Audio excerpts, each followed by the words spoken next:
Eu também gostaria de, nessa hora, dizer que tenho o privilégio de termos aqui conosco um casal de nossa igreja, que lá está, o nosso irmão lá em São José dos Campos, nosso irmão Roberto Pérez, que é ali, um dos diáconos de nossa igreja, a sua esposa, Dona Irani, que é uma das líderes do nosso trabalho feminino, estão hospedados na casa de seu primo Luiz Otário, do nosso irmão aqui de Brasília. Eu fico muito grato a Deus, esses irmãos muito queridos em nossa igreja e nos fazem muito bem. Eu não combinei com o pastor Isaías nada, nós não conversamos, fazia tempo que a gente não se via, aliás foi muito bom ouvi-lo, mas eu vou pedir a você que abra Romanos capítulo 8, já que ele acabou aí, falou, vamos ver o que diz o capítulo 8, então é exatamente aí que a gente vai começar. Romanos capítulo 8, vamos abrir os versos 31 até o verso 39. Esse é um texto muito conhecido, para o qual eu peço que você atente e, se possível, você mantenha o texto aberto durante a nossa palavra nesta hora. Romanos capítulo 8, a partir do verso 31, assim diz a palavra de Deus. Que diremos, pois, à vista destas coisas? Se Deus é por nós, quem será contra nós? Aquele que não poupou o seu próprio filho, antes por todos nós o entregou, porventura não nos dará graciosamente com ele todas as coisas? Quem intentará a acusação contra os eleitos de Deus? É Deus quem os justifica. Quem os condenará? É Cristo Jesus quem morreu, ou antes, quem ressuscitou, o qual está à direita de Deus e também intercede por nós. Quem nos separará do amor de Cristo? Será tribulação, ou angústia, ou perseguição, ou fome, ou nudez, ou perigo, ou espada? Como está escrito, por amor de ti somos entregues à morte o dia todo. Fomos considerados como ovelhas para o matadouro. Em todas estas coisas, porém, somos mais que vencedores, por meio daquele que nos amou. Porque eu estou bem certo de que nem a morte, nem a vida, nem os anjos, nem os principados, nem as coisas do presente, nem do porvir, nem os poderes, nem a altura, nem a profundidade, nem qualquer outra criatura poderá separar-nos do amor de Deus que está em Cristo Jesus, nosso Senhor. Eu não sei se você já teve a oportunidade de desfrutar de algum destes seguros para viagens. Não sei, aliás, se você se lembra, mas quando nós pagamos o nosso IPVA, nós pagamos um seguro obrigatório, que, aliás, muitas pessoas nem sabem a finalidade daquele seguro. Apanhamos um ônibus, pagamos um seguro de viagem. Entramos num avião, pagamos um seguro para viajar. Em viagens internacionais, se nós vamos entrar em determinados países, a autoridade daquele país nos solicita que contratemos um determinado seguro a fim de que não venhamos dar despesas na eventualidade de uma enfermidade ou alguma necessidade de fazer uso da rede hospitalar daquele país. Quando você contrata um desses seguros, você fica seguro? Você tem confiança? Você se sente seguro com esses seguros? Nesta noite eu quero falar para você um pouco sobre um seguro de viagem. O apóstolo Paulo escreve neste capítulo 8 de Romanos: nenhuma condenação há para os que estão em Cristo Jesus, ele diz no verso 1. E que Deus que ressuscitou a Jesus vivificará também o nosso corpo mortal, ele diz no verso 11. Que não devemos, pois, confiar na carne, mas no Espírito de Deus, ele nos diz nos versos 12 a 16. Esse Espírito é que testifica que nós somos filhos de Deus.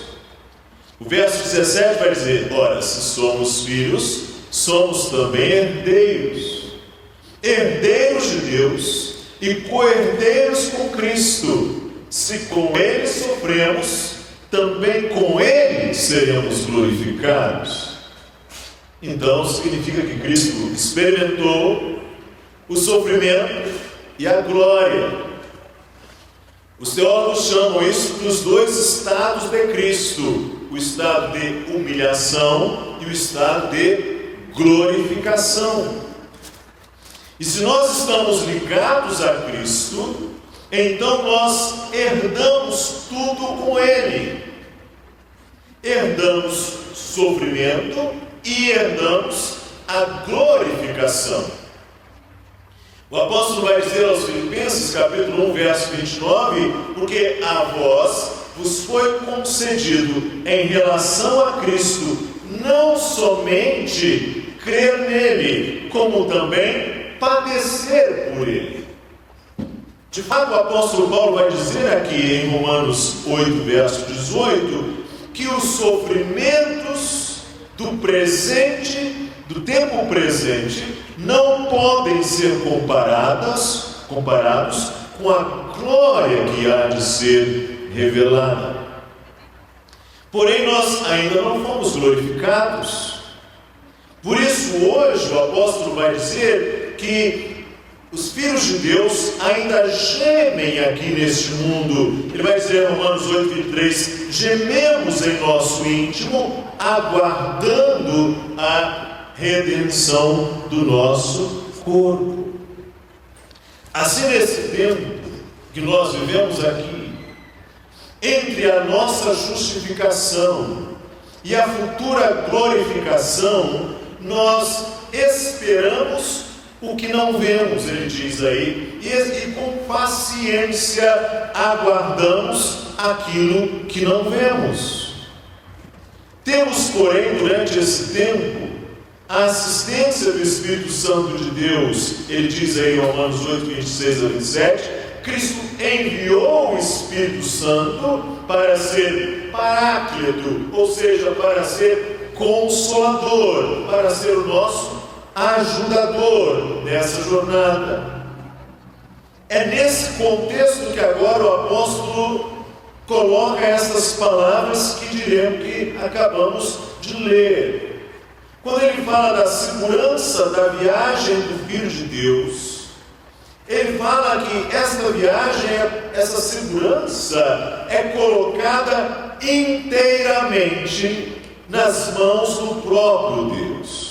Se você for, por exemplo, Romanos 8, de 28 a 30, ele vai dizer assim: sabemos que todas as coisas cooperam para o bem daqueles que amam a Deus, daqueles que são chamados segundo o seu propósito, porque aos que de antemão conheceu, também os predestinou para serem conformes à imagem de seu Filho, a fim de que ele seja o primogênito entre muitos irmãos. E aos que predestinou, a esses também chamou, e aos que chamou, a esses também justificou, e aos que justificou, a esses também glorificou.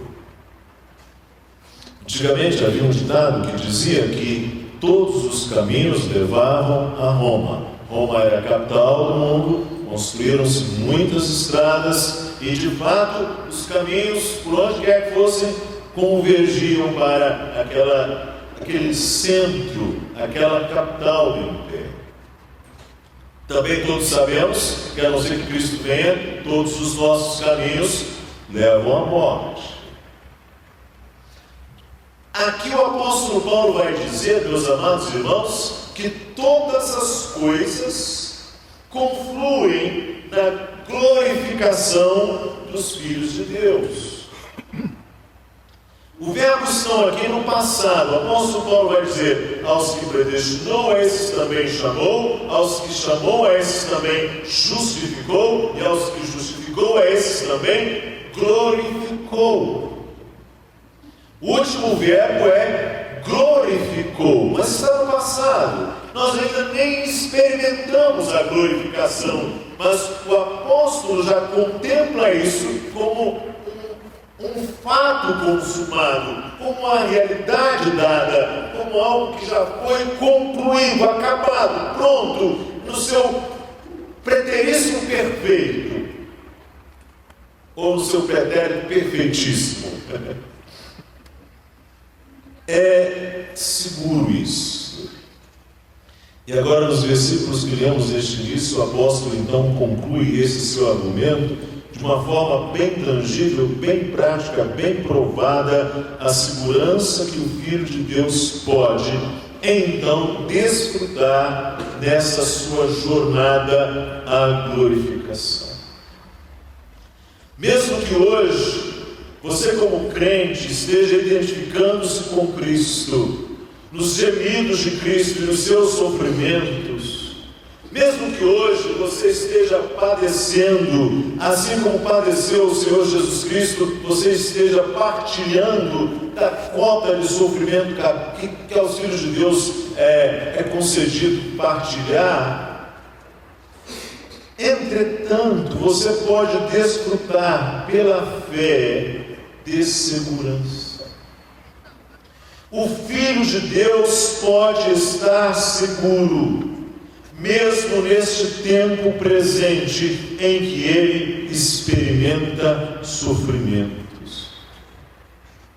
Você, como Filho de Deus, ainda não está glorificado e você neste mundo experimenta as tribulações. Entretanto, você pode viajar, caminhar seguro. Por quê?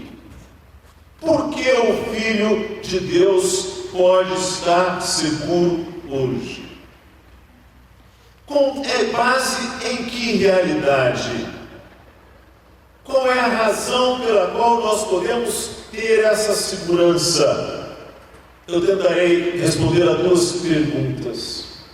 Em que se baseia a segurança do Filho de Deus? Você já parou para pensar nisso? Em que se baseia a segurança do Filho de Deus?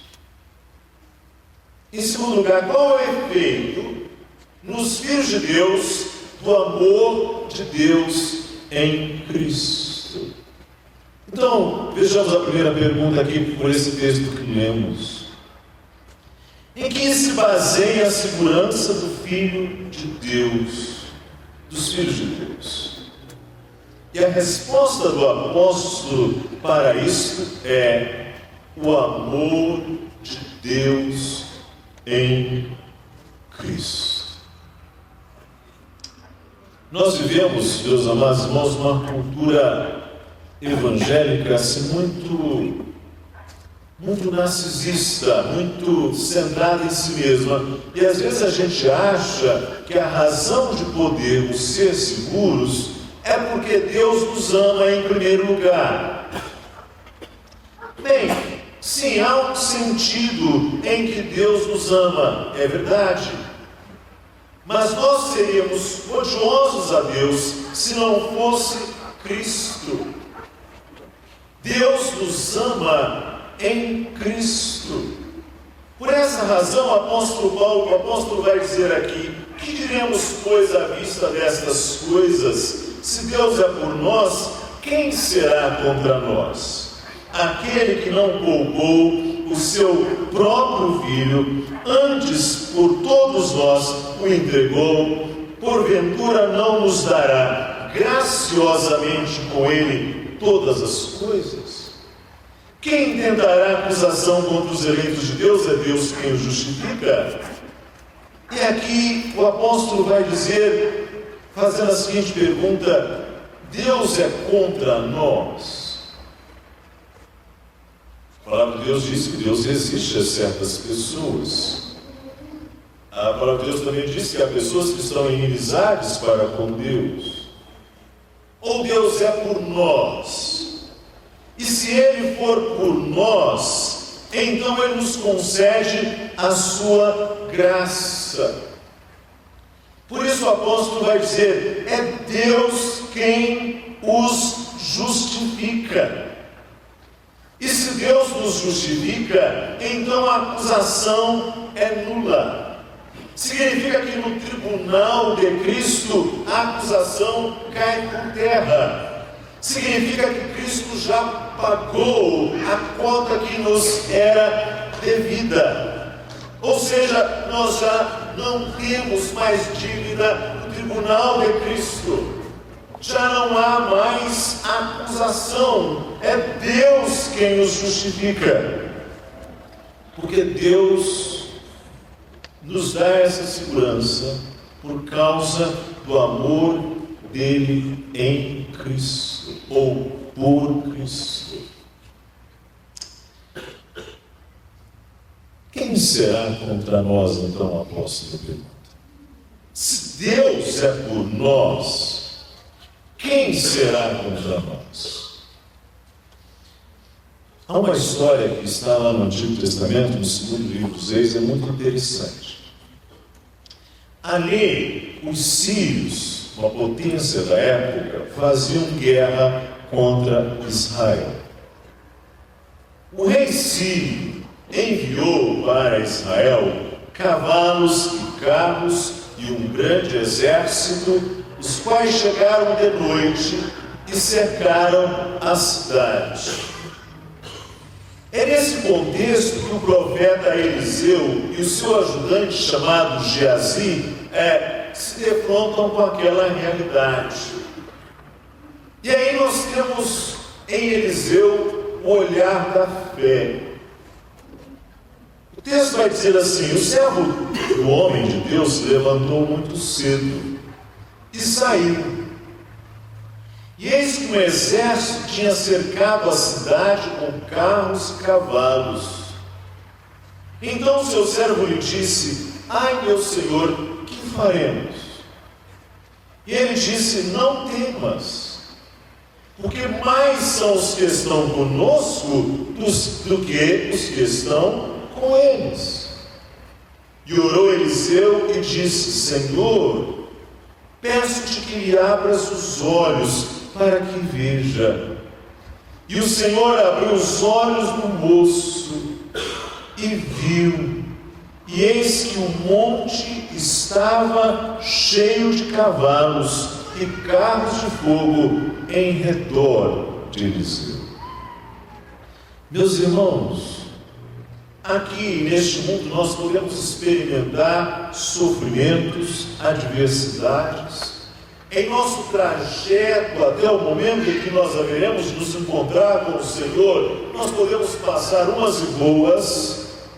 Entretanto, nós podemos ir seguros, não porque Deus nos amou primeiro, mas a resposta do apóstolo é porque Deus manifesta o seu amor em Cristo.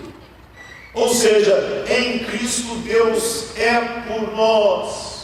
E se Deus é por nós, quem será contra nós? Mas o apóstolo vai mais.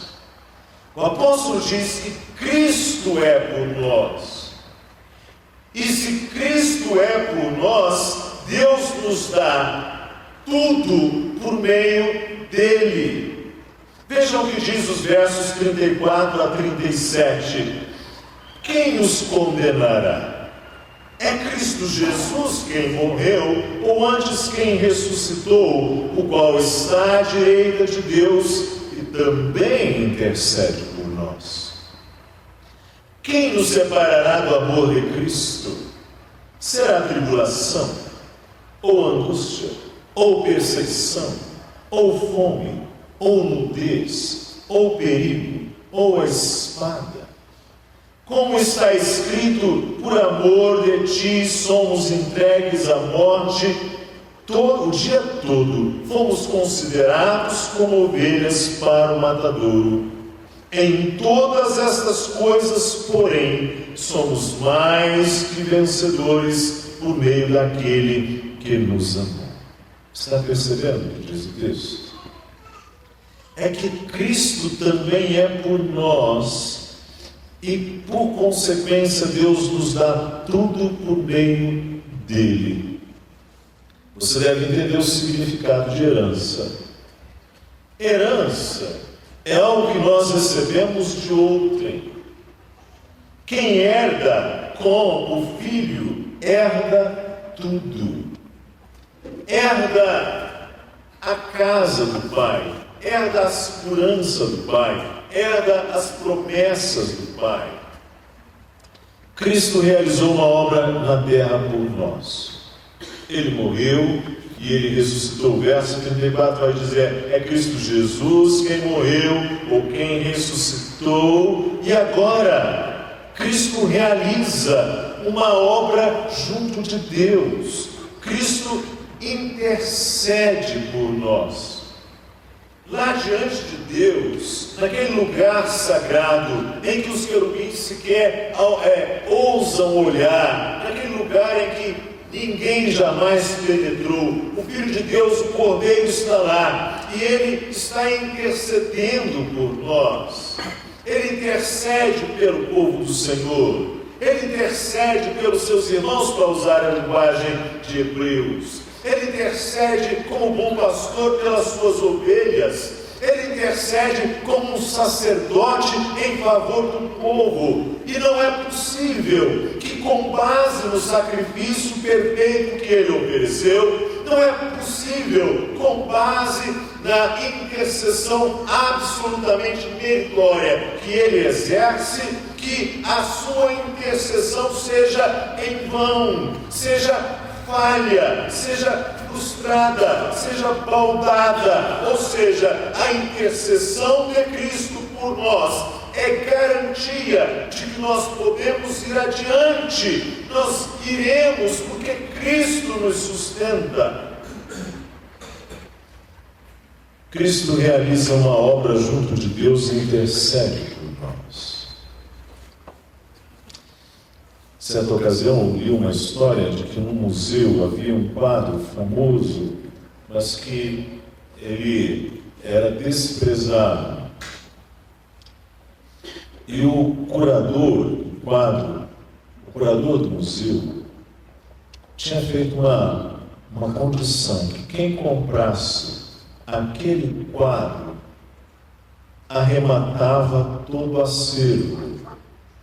Porque aquele quadro fora pintado pelo filho daquele que transmitiu todo o acervo àquele museu. E a condição daquele curador era a seguinte: quem leva o filho, leva tudo.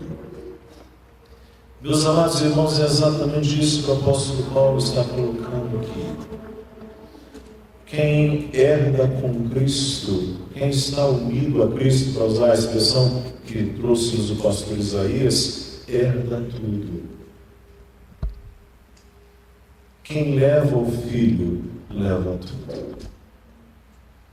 Nós chegaremos lá e nos apropriaremos de todas as promessas de Deus, meus amados irmãos, não porque nós somos melhores, e não porque nós corremos melhor, e não porque nós absolutamente caminhamos melhores do que os demais homens e mulheres desta vida, mas nós seremos vitoriosos por causa de Cristo, por causa da obra de Cristo, da intercessão de Cristo, do fato de que Deus nos ama em Cristo. E que efeitos o amor de Deus em Cristo resulta nos filhos de Deus? O amor de Deus em Cristo nos faz vitoriosos, diz o apóstolo Paulo aqui. Ele diz assim: em todas estas coisas. Que coisas? Ele diz: tribulação, angústia, perseguição, fome, nudez, espada, fomos entregues à morte todo dia, fomos considerados como ovelhas para o matadouro. Ele diz: em todas estas coisas, porém, somos mais que vencedores por meio daquele que nos amou. Em todas estas coisas. Meus irmãos e irmãs, em nossa jornada aqui neste mundo, muitas coisas tentam nos impedir. O povo de Deus aqui sabe o que é isto. Os inimigos do povo do Senhor, a cultura caída, o mundo, a natureza caída, a carne, o príncipe caído, o maligno. Em termos práticos, ele vai dizer tribulação, angústia, perseguição, fome, nudez, perigo, espada. Coisas, aliás, que, diga-se de passagem, nós cristãos aqui no Brasil nem temos experimentado tudo assim, o que talvez até seja, quem sabe, o sinal de que, quem sabe, nós estamos vivendo bem demais. Porém, se Deus nos tem amado em Cristo, então a conclusão do apóstolo é que, ainda que experimentemos tudo isto, não é que nós seremos vitoriosos. Ele diz: somos vitoriosos. Ele diz aqui, verso 37, em todas estas coisas somos mais do que vencedores por meio daquele que nos amou. Ou seja, ele está dizendo que esta é uma realidade da qual eu e você já podemos desfrutar hoje. Somos mais do que vencedores. E o amor de Deus em Cristo nos proporciona inteira segurança. Este é o ponto. Ou seja, não porque Deus nos amou primeiro e éramos muito melhores, mas Deus nos amou em Cristo, e o amor de Deus em Cristo nos proporciona absoluta segurança. Ele vai dizer aqui: porque eu estou bem certo, diz o apóstolo. Ele usa essa forma superlativa para transmitir aos seus leitores e ouvintes esta segurança em Cristo, a mostrar a defesa e proteção que a pessoa de Cristo realiza a nosso favor. Coisas que tememos, querem ver? Morte, vida, anjos. O que poderia nos separar do amor de Cristo? A morte? A vida, os anjos, os principados, as coisas do presente, as coisas do porvir, os poderes, a altura, a profundidade, nem qualquer outra criatura poderá separar-nos do amor de Deus que está em Cristo Jesus, nosso Senhor. Então aqui você tem o seguro de viagem. Aqui você tem a razão porque você pode ter segurança. Aqui está a razão porque você pode confiar na sua perseverança. Aqui está a promessa da sua preservação. Aqui está o fato pelo qual os apóstolos dizem que nós cristãos somos guardados. A razão é esta: em que se baseia a segurança do Filho de Deus? E a resposta do apóstolo para isso é o amor de Deus em Cristo, nosso Senhor. Quando eu viajei para o Velho Mundo, tempos atrás, eu comprei um bilhete de seguro para entrar em alguns países europeus. Não há como você entrar ali sem esse bilhete de seguro. Mas ao apanhar o avião, eu não tinha a menor segurança de que eu iria chegar. Talvez até a minha esposa e as minhas duas filhas pudessem receber o bilhete de seguro. Quando você passa 10 ou 12 horas atravessando o Atlântico,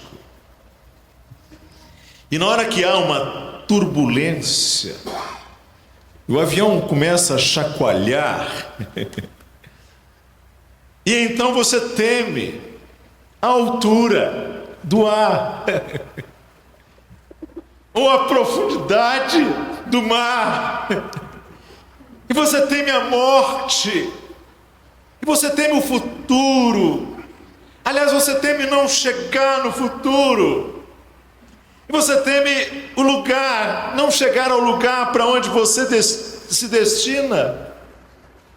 E você teme não voltar à sua casa, à sua família, ao lugar que você deixou no passado, porque os nossos seguros que nos são oferecidos aqui neste mundo são todos muito frágeis.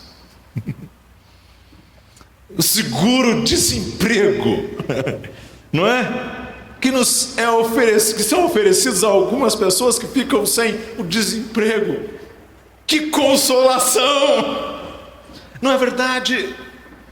Porque esses são os nossos seguros frágeis, com fundamentos muito pequenos, que não nos defendem no final das contas.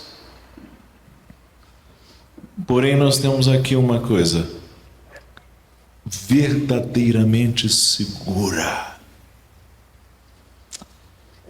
É o atributo do amor de Deus que nos é comunicado por meio de Cristo. Ninguém foi digno de abrir o livro e desatar-lhe os selos, ninguém podia fazer isto, mas João viu que no universo inteiro apenas o leão de Judá, o cordeiro, era digno desta obra. Sabe, meus amados irmãos, Cristo, diz a confissão, é herdeiro de todas as coisas e juiz do mundo. Cristo suportou o castigo que a nós era devido, que nós deveríamos ter recebido e sofrido. Cristo foi feito maldição por nossa causa, mas Ele ressuscitou, e Cristo, Ele comunica, Ele transmite ao povo de Deus a segurança, a proteção, vencendo todos os inimigos dele por seu poder e sabedoria. Isto diz a você que é possível ao crente desfrutar da confiança, da segurança da sua salvação.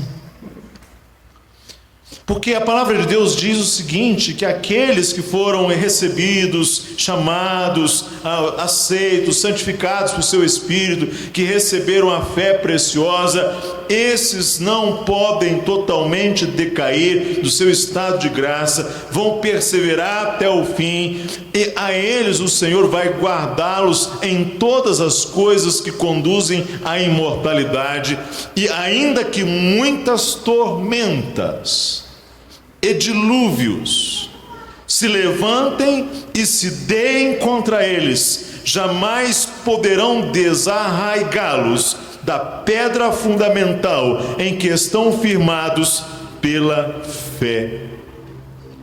Esta perseverança flui do amor gratuito e inalterável de Deus Pai sobre a eficácia do mérito e da intercessão de Jesus Cristo. Não é por nós, mas é por causa de Cristo. Não é porque nós somos fortes, mas porque aquele em quem nós estamos nos fortalece. Não é porque nós podemos, mas porque se Deus está conosco, quem será contra nós? É porque Deus nos amou em Cristo. Isto não é mera presunção, isto é segurança, alicerçada no fato, no sangue, na retidão de Cristo,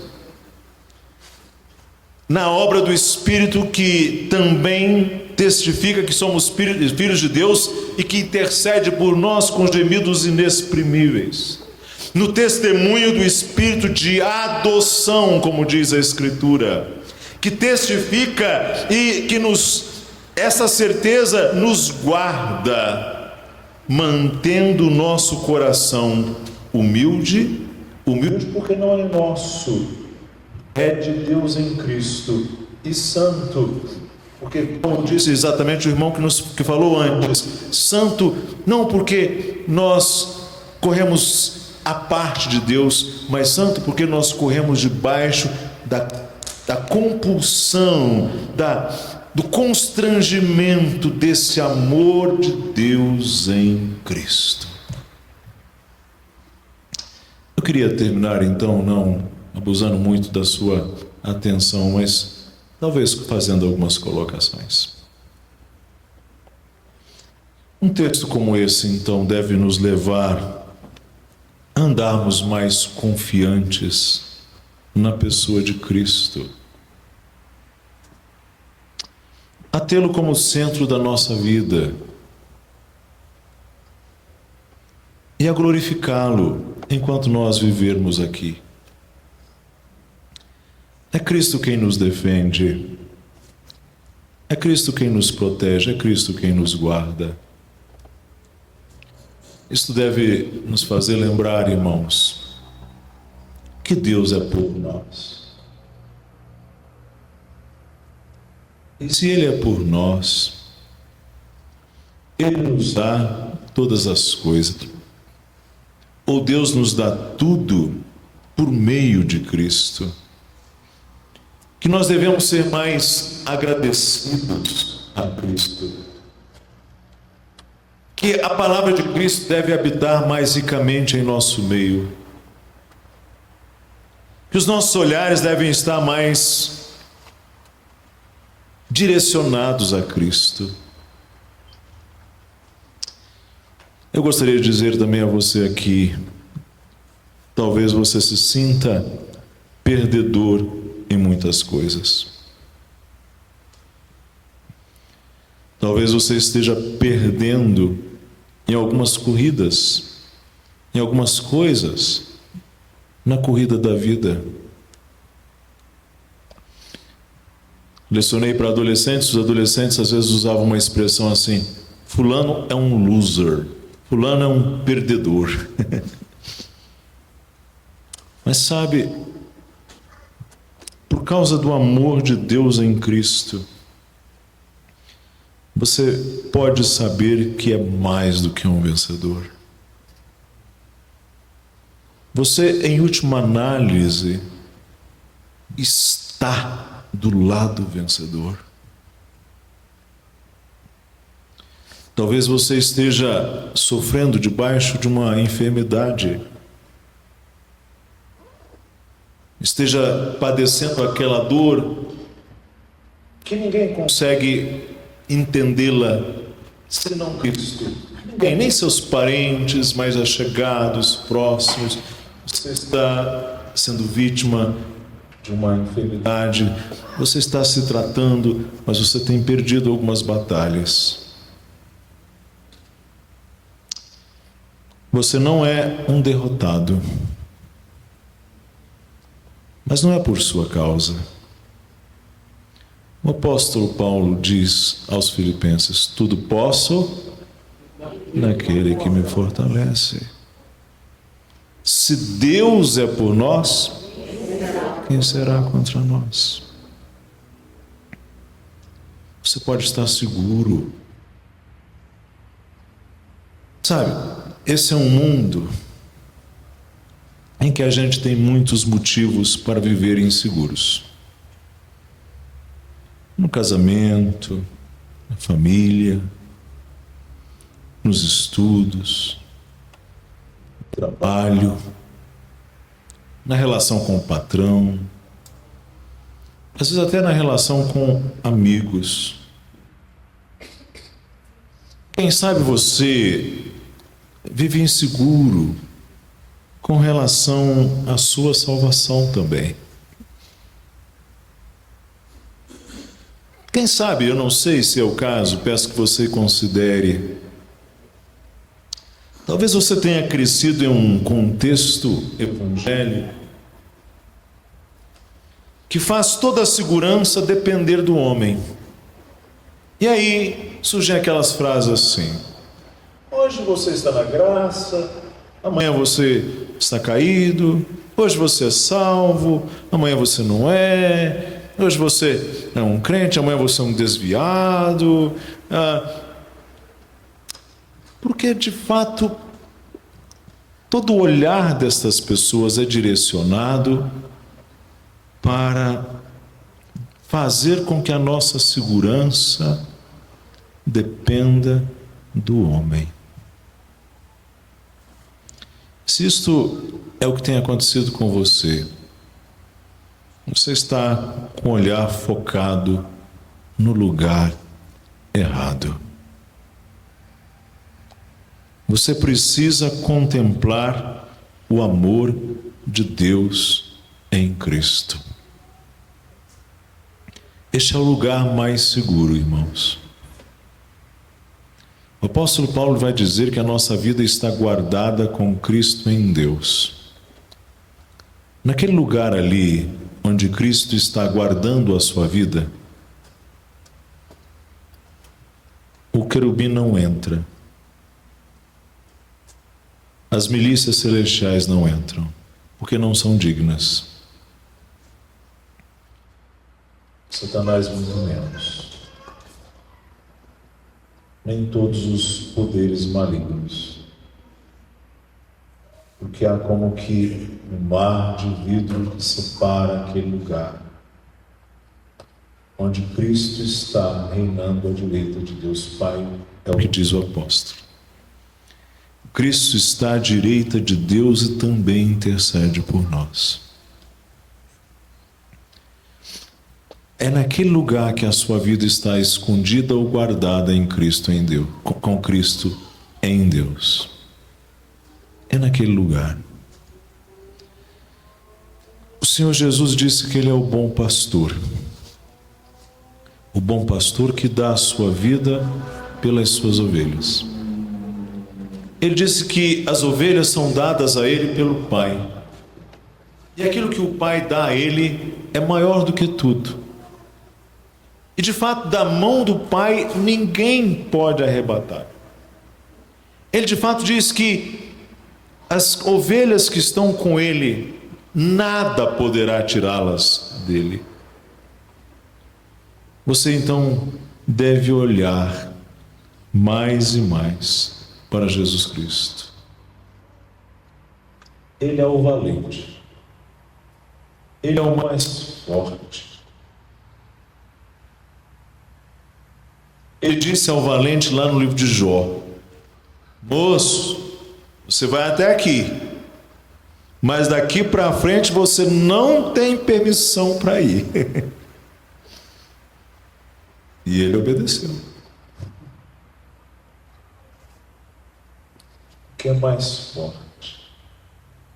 Quem está em Cristo está num lugar seguro. Ele é a rocha que sustenta todo edifício. Ele é o pastor que protege o rebanho de todo lobo, Mercenário e ladrão.